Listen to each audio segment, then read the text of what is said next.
فصل فی ان الفلک قابل للحرکۃ المستدیرہ۔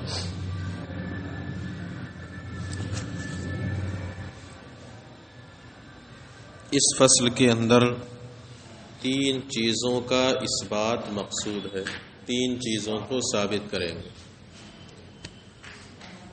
پہلی بات اس فصل میں یہ ثابت کریں گے کہ فلک حرکت مستدیرہ کے قابل ہے۔ حرکت مستدیرہ کسے کہیں گے؟ گول حرکت، مستدیر گول، فلک حرکت مستدیرہ کے قابل ہے، ایک یہ ثابت کریں گے۔ دوسرا یہ کہ فلک کے اندر میل مستدیر کا مبدا ہے۔ کیا؟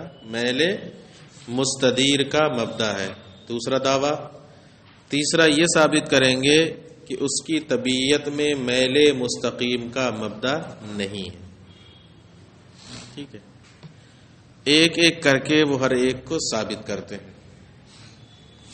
سبق سننے سے پہلے ایک اصطلاح سن لو کہ جس جسم کے اجزاء متفقۃ الطباع ہوں،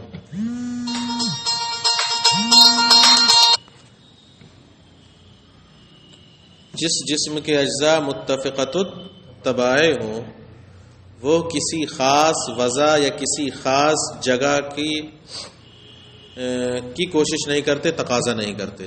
کل تم نے پڑھا کہ فلک مختلفۃ الطباع اجسام سے مرکب نہیں، یعنی اس کے جتنے بھی اجزاء مفروضہ ہو سکتے ہیں وہ سب کے سب کیا ہیں؟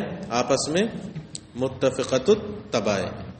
اور جس کے اجزاء متفقۃ الطباع ہوں وہ کسی خاص وضع اور کسی خاص محاذات کا تقاضا نہیں کرتا۔ اتنا یاد رکھنا یہ اصطلاح، جس جسم کے اجزاء آپس میں متفقۃ الطباع ہوں وہ کسی خاص وضع یعنی یہاں یہاں یہاں وہاں یا خاص محاذات، خاص علاقے کا تقاضا نہیں کرتا، بلکہ اس کے لیے ساری محاذات کیا رہتی ہیں؟ برابر رہتی ہیں، یہاں ہو وہاں ہو یہاں ہو، کچھ بھی ہو، یہ یاد رکھو۔ اب پہلا دعویٰ جو ہے اس کی دلیل سنو۔ دعویٰ کیا ہے؟ کہ فلک حرکت مستدیرہ کے قابل ہے۔ کیوں؟ کہتے ہیں اس لیے کہ فلک کے جتنے بھی اجزاء مفروضہ ہو سکتے ہیں، ویسے تو فلک میں اجزاء ہیں ہی نہیں، فلک بسیط ہے، لیکن مان رہے ہیں مفروضہ اسی لیے لگایا، جتنے بھی اجزاء مفروضہ بن سکتے ہیں وہ سب کے سب متفقۃ الطباع ہوں گے، مختلف الطباع ہو ہی نہیں سکتے۔ ٹھیک ہے، وہ کیا ہوں گے؟ سب متفقۃ الطباع۔ اور جب سب کے سب متفقۃ الطباع ہیں تو اس کے اجزاء کسی خاص وضع اور کسی خاص متعین محاذات کا تقاضا نہیں کریں گے، بلکہ سارے محاذات، سارے وضع اس کے لیے کیا رہیں گی؟ وہ یہاں بھی ادھر سے ادھر بھی جا سکتے ہیں، ادھر سے ادھر بھی آ سکتے ہیں، سب طرف ان کے لیے کیا ہے؟ برابر ہے۔ اور جب وہ ایک وضع سے دوسری وضع کی طرف جائیں گے، فلک کے اجزاء جائیں گے تو حرکت ضروری ہوگی کہ نہیں ضروری ہوگی؟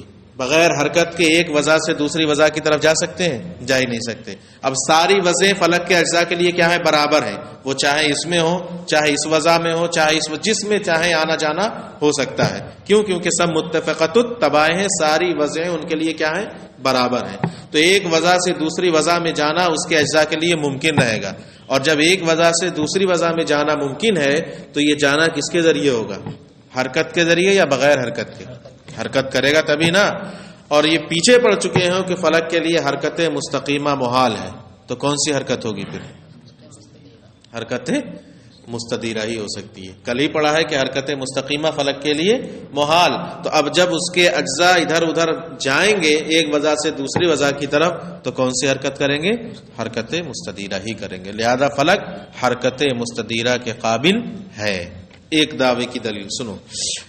یہ فصل اس بیان میں ہے کہ فلک حرکت مستدیرہ کے قابل ہے، لأن کل جزء من اجزائہ المفروضہ، اس لیے کہ اس کے اجزاء مفروضہ میں سے ہر جز لا یختص بما یقتضی حصول وضع معین، کوئی بھی جز کسی وضع معین کے حصول کا مقتضی نہیں اور نہ ہی کسی متعین محاذات کا مقتضی ہے۔ کیوں؟ لتساوی الاجزاء فی الطبعیت، کیونکہ تمام اجزاء طبعیت میں کیا ہیں؟ برابر ہیں، متفق ہیں۔ فکل جزء یمکن ان یزول عن وضعہ، تو ہر جز کے لیے اپنی وضع سے الگ ہونا زائل ہونا ممکن ہے. ومتى كان كذلك كان قابلا للحركة المستديرة، اور جب ایسا ہو سکتا ہے کہ ہر جز کے لیے اپنی وضع سے الگ ہونا ممکن ہے تو دوسری میں جانا ممکن ہے، اور جب جائے گا تو کوئی نہ کوئی حرکت کرے گا، اور حرکت مستقیمہ محال ہے، لہذا کون سی حرکت کرے گا؟ حرکت مستدیرہ.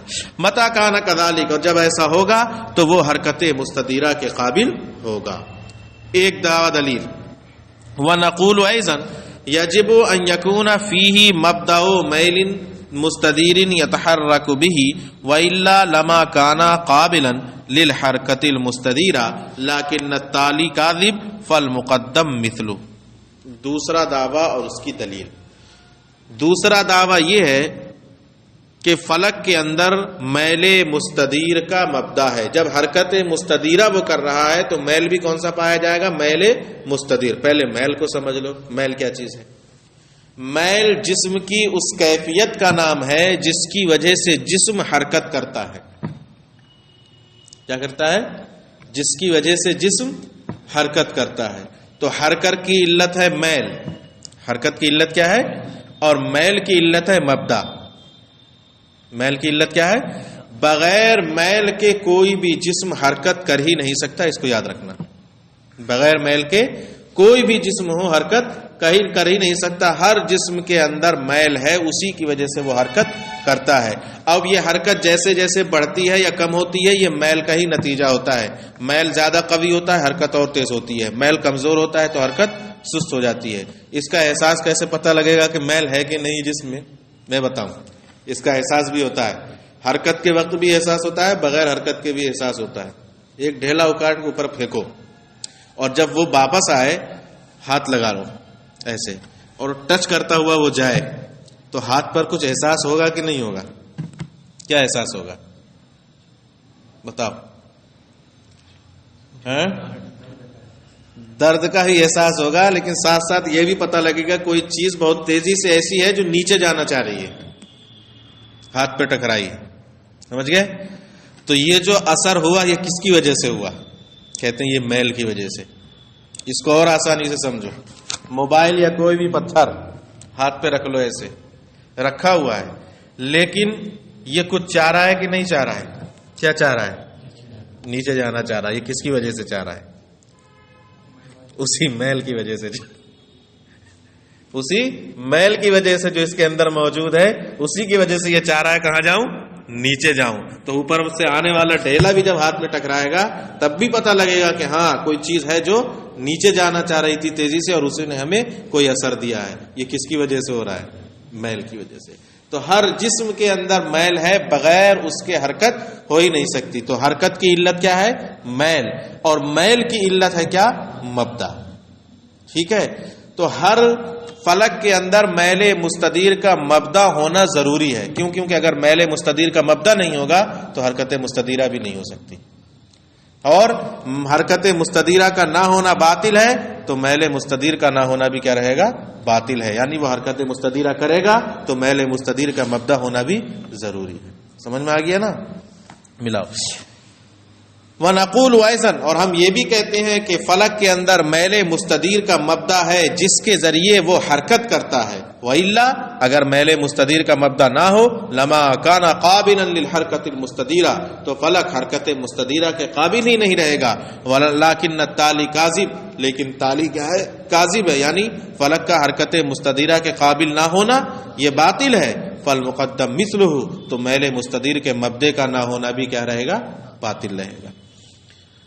اچھا، بیان الشرطیہ، ملازمے کا بیان. انہ لو لم یکن فی طبعہ مبدأ میل مستدیر، اس لیے کہ اگر اس کی طبیعت میں میل مستدیر کا مبدا نہ ہوگا، لما قبل المیل من خارج، تو فلک خارج سے بھی میل کو قبول نہیں کرے گا. خارج سے میل کو قبول نہیں کرے گا، یاد رکھنا. فلا یکون فیہ میل اصلا، تب تو اس میں بالکل میل ہی نہیں ہوگا.